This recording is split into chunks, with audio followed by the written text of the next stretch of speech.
صبح یک شنبهتون بخیر. امروز واسهتون یه مطلبی رو میگم و نتیجه گیری رو میذارم به عهده خودتون. میدونید تو آفریقا میمون رو چجوری میگیرن؟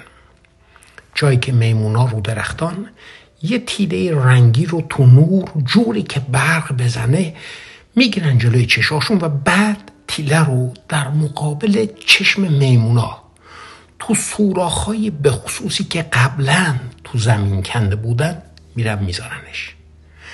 به خصوص بودن این سوراخ‌ها تو این هستش که دست به شکل عادی توش میره ولی به شکل مشت شده بیرون نمیاد. بعد میرن و قایم میشن.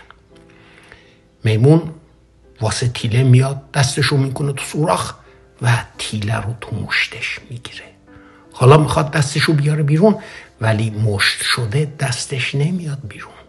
لازمه که دستشو باز کنه و تیله رو رها بکنه ولی این کار رو نمیکنه. میبینه که شکارچیا بودو دارن میان که بگیرنش ولی بازم حاضر نیستش که دستشو باز کنه و دره. شاید فکر کنید که این میمون بیعقل چرا داره این کارو میکنه؟ ولی یه لحظه بیاید به زندگی خودمون فکر کنیم.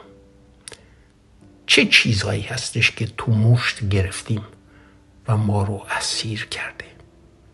کافیه که ولشون کنیم و آزاد بشیم ولی متاسفانه نمی کنیم. دلخوری ها، کینه ها، خشم ها، رنجش ها، نبخشیدن ها، حاضریم اسیرشون باشیم ولی ولشون نکنیم.